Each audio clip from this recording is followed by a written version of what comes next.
Bienvenidos and welcome back to another segment of La Plática and the Chicano Stories Project. This is Jose Leyva with Arizona Barrio Stories, working alongside our strategic partner, Latino USA TV. What we try to do is capture stories from our communities, our barrios that have not been recognized neither in the history books nor by the general media. And in that way, we are archiving these great stories of leaders and success in our community for the future generations. Today, I'm honored to have my guest, Dr. Carlos G. Vélez-Ibáñez, a distinguished professor, Regents Professor, and founding Director Emeritus of the School of Transborder Studies, which he founded in 2011. He's been a dean. He's founded a number of research institutes. He witnessed the Chicano movement from the very beginning to its date today, and now doing excellent research, which is valuable worldwide to the growth of immigration and many other complex political issues that affect our community. So today I want to welcome Dr. Ibáñez. Buenos días y buenas tardes y bienvenido. Muchas gracias.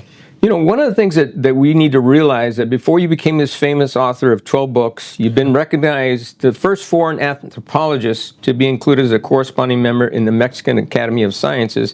You were a chavo from the south side of Tucson, Arizona. Tell me a little bit about growing up and how that propelled you to this career today. Well, it starts with being born by accident in Nogales. and the way that came about is that my mother was pregnant with me, and we were visiting relatives in Magdalena, Sonora, which is 60 miles south of Nogales. Right. On the way back, my mother started getting labor pains.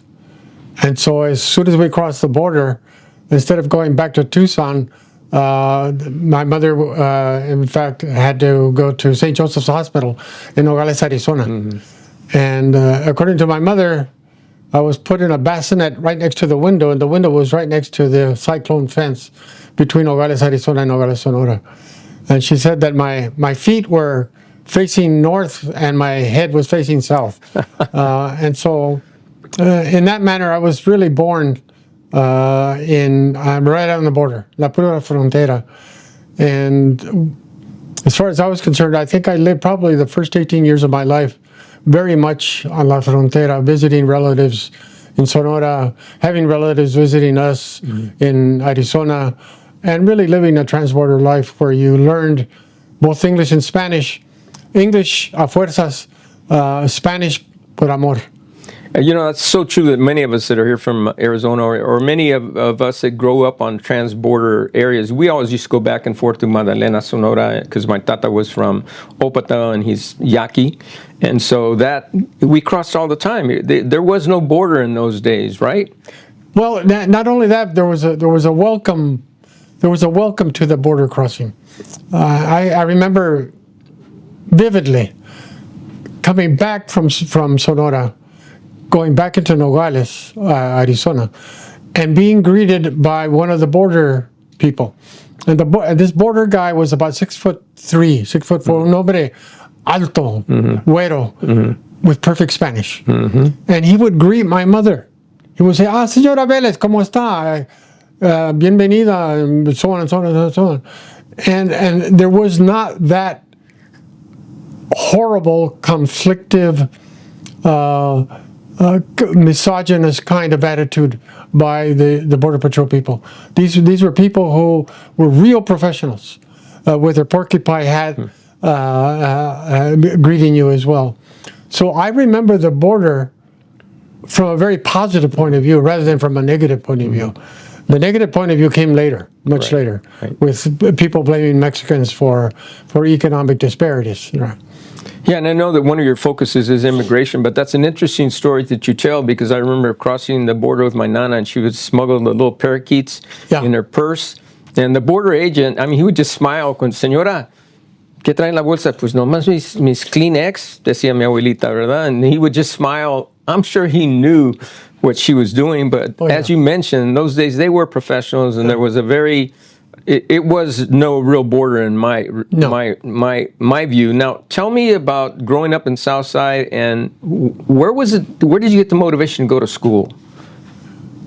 My sister and my mother, and of course my dad. As far as motivation to go to school, My sister was 8 years older than I was, so she had experience in schools that were a little different than me. Not only that, but she was a güera. She was one of these sonorenses güeras, right? Uh-huh. With ojos azules y pelo güero and very fair skin, right?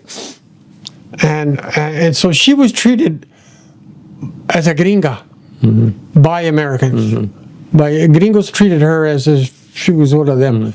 And what's interesting, of course, is with cousins and Mexicanos, she was treated as a Mexicana güera. So she had it a lot easier than I did because yo era más trigueño, right? So when I would go we would go swimming, they would let her in and not let me in certain kinds of days, right? Because I was darker. And during the summer, of course, I would get even darker. Right. And so since I was treated as a Mexican, while my sister was treated as a gringa. And I noticed that. I noticed that, in fact, this treatment was racially created. So I learned very early on about the way in which this population was being treated is as if it had no history. Now, you were also a teacher at Pueblo High School. When did you first get exposed to the Chicano movement, and what did that phenomenon do for you back in the day? Well, the Chicano movement has always been part of my household, in one way or the other. Let me share a couple of things with you. My dad was a mechanic, a wonderful mechanic. He was probably the best that there was, and he worked for the same company for about 25, almost 30 years.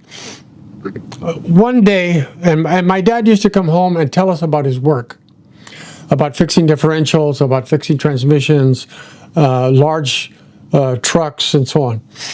And he was very proud of his work. And one day he came home, and he looked really sad.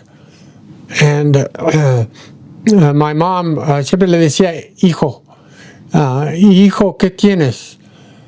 And he said, well, you know that I don't make much money. $75 a week tops in those days. And I was a kid, maybe 7, 8 years old. And I asked the foreman for a raise today. And he said, no, that if I didn't like it, to go back to Mexico. Y eso me dolió mucho.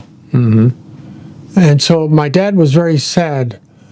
And after that, when he came home, he didn't talk about his work anymore. So I learned very early on that we were treated as a people without a history. That we were treated as a people without rights. That we were treated as a people different from others. And I wasn't going to put up with that. So not very long after that, I came home, and they wanted to change my name from Carlos to Charles. And I told my dad, ¿sabes qué? Me quieren cambiar mi nombre a Charles. And my dad said, well, you let them know that if they try to do that again, I'm going to visit them. So, very frankly, the Chicano movement emerges in our households. But it goes beyond that. It goes way beyond that. My mother's father fought, of course, with Juarez and Porfirio Diaz against the French when he was 14 years old. And when he was 14 years old, he actually fought in the Battle of Puebla. That's amazing. That's an amazing story. Battle of Puebla. Okay, so he stayed with as an officer, and in fact gained rank. I think he was a brigadier, either a brigadier general or a colonel. I forget which one of the two. But he was a cavalryman. So while he was being killed in Coahuila, my grandmother was treating revolutionaries and their wounds in Nayarit. Okay, so what emerges out of that? What emerges out of that is that you have to deal with reality as it is, not the way in which you would like it to be, without really working hard for it. Out of that came an understanding of contradictions. That here you have the wife of a general treating the very population that killed him. And that's part of the Chicano Mexican-American history. Absolutely. All these contradictions. You mentioned color and race and, morenitos versus los güeritos and the differences in how they are treated. So those are the contradictions that we have to deal with. So take me now to your experiences that drive you to become enrolled at the University of Arizona and working, I believe, on a degree in political science, if I'm not mistaken. Yeah. I was 17 when I began the University of Arizona. I had been not a very good student in high school. 90% of it was because I was bored to death. And not only that, we even had a Spanish teacher that would pronounce words like azul instead of azul. I think we all had a Spanish teacher like that, right? Don Quixote instead of Don Quixote. Stuff that you learn when you're 5 years old. So the university was always the linchpin for identity for me. And I'll tell you how. When I was 5 years old, my dad used to take us in his Model A Ford. He had a Model A Ford with a bed in the back that he put in. And so the three of us, my mom, my sister, and my dad, of course, were in the front seat. And I used to lay down on the top of the backs of the seat itself and look out the window when I was about 5 years old. And during the summer, when it really got hot, we would go either to a mountain or we would go around the university and take advantage of the fact that their grass was always being watered, right? And they had mechanisms of all sorts in order to water everything. So everything got cooler. But I didn't know what it was. I didn't know what the university was. So I asked my dad, "Y papá, ¿qué es eso?" Because I noticed the kind of Doric columns on these fancy buildings. And he said, "Allí está toda la sabiduría del mundo." Oh, I'm going to work there. I was 5. Now, how I knew I was going to work there much later on, I have no idea. But I knew that was the place where I should be. So by the time I became a freshman, and not a very good student, I always had the desire to go to the University of Arizona. And that's really where it started. It started when I was 5, much before I went to the school itself, and much before that I worked there in 1983, much later. Yeah, and I think those of us who grew up in border towns, whether it's in Texas or California, here in Arizona, we all had somebody in the family had a pickup truck, and we all rode in the back, right? I can remember my nana sitting in a chair in the back, and we'd go to the movies and park and see the movies. And that's part of the Chicano identity. You mentioned that identity that was instilled in you at a very young age, and how it propelled you to go to the University of Arizona and found a research program there, correct? Yeah, the BARA, the Bureau of Applied Research in Anthropology. But the fact of the matter is, most of us were oriented in one way or the other to the university, either because of football or mostly football. Basketball wasn't very good at the University of Arizona then. But we all, in many ways, you see, one of the most interesting parts is where we were raised. The South Side was, in fact, a very mixed community of Mexicanos and Anglos, okay, and indigenous people further south. Now, most of the Anglo kids were the sons and daughters of Irish families. Okay. So they were Catholic. Right? But they didn't know what we were, because in fact they migrated from Boston. They were from the Irish part of Boston. And so when they came to to work. Their fathers worked in Consolidated Vultee, the aircraft plant Okay. at the south side, right? So they moved to the south side. And they couldn't rent very many places except where Mexicans lived, all right? So we got to know each other. And they thought we were Italian, from as they did in Boston. So they called us WAPs. Okay, and we used to say to each other, "¿Para qué es esto de WAP?" Es un guap, ¿verdad? You know, what is this? Right. So we used to fight each other. These are tough working class Irish kids and tough working class Mexican kids, and we fought each other.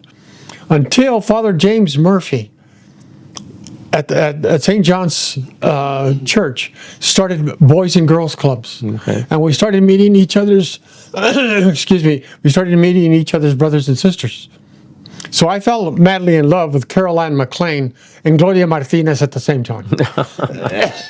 And that was really how we were raised. And so Irish kids like Jackie Cox and Billy Callahan used to come to my house, and my mother used to talk to them in Spanish. So a lot of the Catholic Irish kids became Mexicanized. So one of the things that we learned very early on is that we could affect and we could impact on people that were not like us, but we could impact them on them learning Spanish as well. So even now to this day, to this very day, I saw Jimmy Murphy, El Jimmy. El Jimmy. El Jimmy. And he would say to me, "Oye, ¿cómo estás tú?" En malas razones. "Oye, ¿cómo estás tú, cabrón?"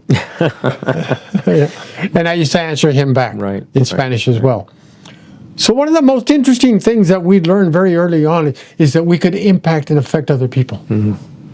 That's an excellent lesson, and I hope our youth, I hope our audience is understanding how your family developed that Chicano Mexican-American identity, and rather than having them go into gangs, which is a form of looking for identity, or other negative influences, I think we have an opportunity here for our young people to learn from Dr. Carlos Vélez-Ibáñez. And we're going to come back with another segment where we're going to get into the 13 books. I am corrected. I started out our interview with 12, but actually 13 books that he's written. So thank you very much. Muchas gracias for being here with us. And we will be with you in a couple of minutes. We'll be back with another segment of the Arizona Barrio Stories and the Chicano Stories Project. Gracias. This segment brought to you by Gutierrez Law Firm. Hola, mi gente. I'm attorney Francisco Gutierrez and a proud sponsor of Arizona Barrio Stories. I grew up in the Anat Barrio, and I've been practicing law now since 1984. Experience really does matter. If you've been injured by someone, call me. Let's talk. Welcome back to another segment of La Plática. This is the second segment of an interview with Dr. Carlos Vélez-Ibáñez. He is currently the Regents Professor and Founding Director Emeritus, the School of Transborder Studies here at Arizona State University in Phoenix, Arizona. And he did found that center in 2011. Now, one of the interesting things is Dr. Ibáñez has written 13 books, and he's written those 13 books through the lens of Chicano history, the lens of his lived experiences, and that has propelled him to be a world-famous anthropologist and author. So welcome back, Carlos. Gracias. Let's talk a little bit more about a couple of your stories, which we are delighted to capture, which are part of our history. I'm convinced that, in fact, the majority population in this country don't know the other half of us. All right.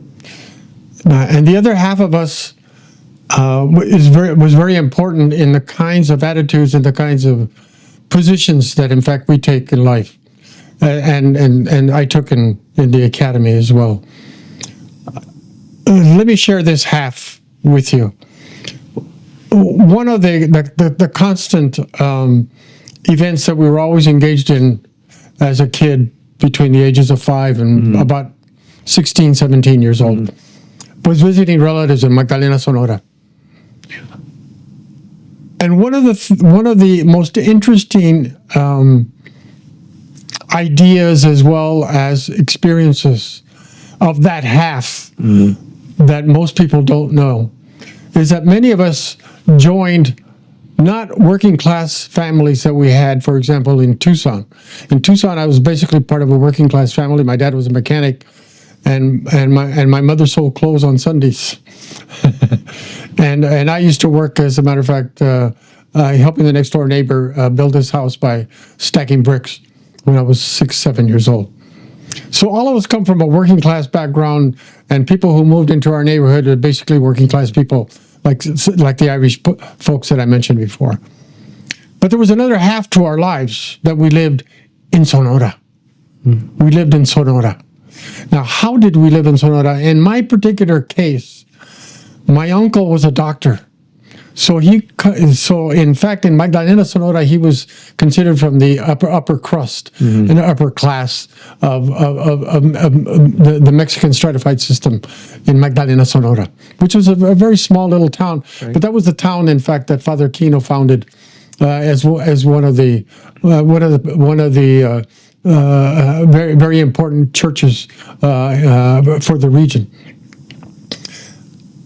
And among the many kind of experiences that I noticed as a child was that when we sat down to eat in the dining room in my uncle's house and in my aunt's house, was that the maids and the cooks and the servers didn't sit with us. So I asked one day when I noticed this, I was about 7 or 8, and I said, ¿Qué pasa? ¿Por qué no se sientan las señoras con nosotros? Why don't they sit with us? Right. And there was no answer. There was only quiet. And one of the things that I learned then was that quiet and non-answers had answers that nobody wanted to talk about. And in this particular case, I learned this over many years, over 16 and 17 years of visiting my relatives in Magdalena, how they differentiated themselves against others because they didn't have the money or because they didn't have the education. And so I learned an awful lot about class, not in Tucson. I learned about class in Magdalena.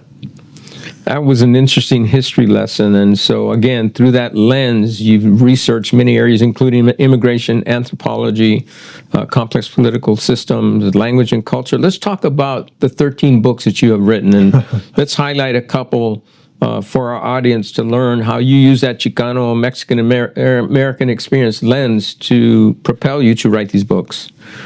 The first book that I wrote was not about Chicanos.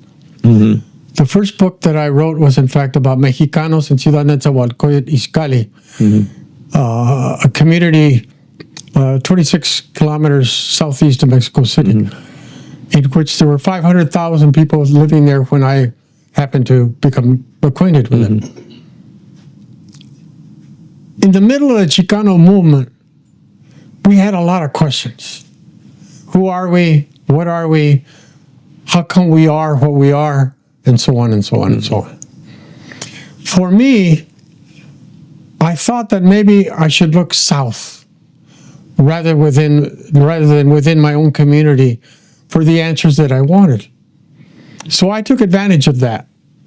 I took advantage of, in fact, of a summer course that was being held by the University of California, Santa Barbara, in Mexico City, at the museum as well as at the Colegio de Mexico. So I got the opportunity then to become acquainted with Mexican scholars, anthropologists, historians, political scientists, and so on from the Colegio de Mexico. During a visit of the Mascarones, and these were playwrights who had created plays to give in places like Ciudad Nezahualcóyotl that were highly political. And they gave a performance at the Colegio de Mexico, and they mentioned Ciudad Nezahualcóyotl. And so that interested me. I said, well, maybe this is a place I could go find out some of the answers to the questions that I had. So sure enough, I visited Ciudad Nezahualcóyotl, and I noticed placards and graffiti all over the place that said, bajo con los fraccionadores, bajo con este gobierno, bajo con esto y el otro, and so on and so on. And it sounded very Chicano to me. Very Chicano. That's an amazing story. I hope that scholars out there are realizing we just don't have to write about our experience, but we have to go way back. Yeah. Which will take us outside of just that realm. Amazing. Yeah. Please continue. So in Nezahualcóyotl, I learned that people used their social relationships as the basis of their strength. And curiously, I said to myself, wait a minute, we do the same thing in Tucson. So I learned that in Ciudad Nezahualcóyotl, how not only to survive, but how to excel. Okay. That in fact, these people not only were surviving, but they were excelling. In schools, they were doing outstanding political activities in Ciudad Nezahualcóyotl against the very people that was in fact, not only exploiting them, but also taking advantage of them. And I said to myself, well, you know what? I have news for you. We do the same thing in Tucson. We excel in spite of everything, in spite of the racism, in spite of the ethnocentrism. We excel, and if you don't like it, tough. And I think that was at the core of my Chicano experience. You know, we're here, estamos aquí. And if you don't like it, That's right. too bad. Y no nos vamos, ¿verdad? That's right. And so that's amazing. Let's talk about one of the other books that I know we mentioned, the book that you most recently wrote. Yeah. This was probably the hardest book to do. And it was the hardest book because I had to come face to face with some realities that we didn't talk about very much. And that is our willingness to die in order to be recognized. We have so many young men and young women going into the service, and so many young men and young women going into ICE, and so many young men and women going into what I would call ways to die, not ways to live. So we joined the Marine Corps, we joined the paratroops, we joined the very elite units that defend this country, and in order to defend it, and in order to say that we belong. And from my point of view, having to die in order to belong is the wrong reason to join a service. Right now, at this moment, you have a Mexicano from South Texas killing a nurse who was protesting the treatment of people by ICE. And so we have then this awful habit of joining the very thing that exploits us, the very thing that kills us, in order to feel the same. And that is what this particular book is about. That's an interesting phenomenon because I know that I've known people in our family that seem to quieren despreciar a nuestra gente to make themselves feel better, right? They don't have that brown pride. They don't Right. have that Chicano identity that many of us have. And so I think this is a great history lesson, a great psychological lesson for our audience to be proud of who we are and to take that and to live, not to die. And you, of course, experienced as a veteran, the worst of the worst, and I wonder if that also had an impact on how you wrote that book. That book was for all of the former servicemen who came back with their souls ruptured in order to belong as well. That's what I wrote the book for, as well as for Mexicanos who are trapped in this awful drug war in Mexico, where young men and young women can only make a living by being engaged in the drug trafficking and contributing to the 100,000 people who have died because of amphetamines in the United States. And that's one of those issues that, you mentioned silence. We can't be silent about those issues. And here on our Arizona Body Stories and Chicano Stories Project, we don't want to be silent about these issues. And that's why we're honored to have you here discussing your life story, which is so important, and the study and the research you have done and the books that you have written. Let's highlight another book because we have a few minutes before we close, and then we can leave. There are two books that I kind of like. That I kind of like. Your favorites, right? Yeah, I kind of like them. I never read what I write until I'm teaching it in class. So this year, I happen to have been involved in teaching 3 of my books in my classes. And I thought to myself, those aren't too bad. Those aren't too bad. And the one book which stands out for me as the hallmark of my work is a book entitled Border Visions, which is basically one of the first narratives of the Mexican population told through an eye of a participant, a doer, as well as an anthropologist. And so Border Visions for me tells the story, the beginning story of our folks. And the only other person who in fact was involved in doing something similar was Diego Vigil, with his wonderful little book, which is ahorita no me acuerdo cómo se titula. I know which book you're You know which talking one, about, right? the very first one. Yeah, mi edad tampoco, ya no me acuerdo. From Indians to Chicanos. There you go. From Indians to Chicanos. And so what I tried to do was to use an anthropological model of starting from the historical rendition of the population very early on, and from the pre-Hispanic periods to the present, all the way to the short stories that are now part and parcel of our Chicano experience.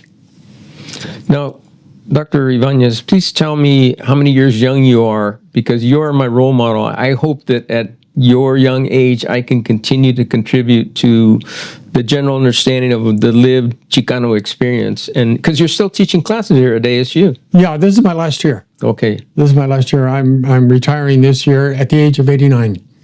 Pues estás bien joven todavía. Un año más. Un año más. Un año más. As we begin to close our interview, I'm just honored.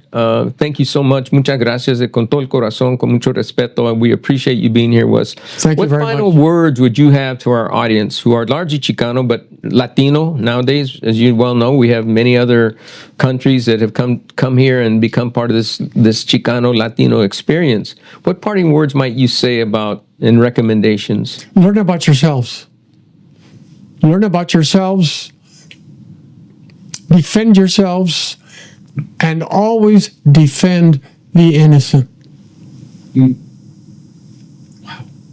One of the things that I learned from my mother and my dad, and from their experience as Mexicanos aquí, is that they always protected the innocent. No matter who they were, whether they were African or whether they were Mexican or whether they were gringo, it didn't make any difference. Los inocentes se tienen que proteger.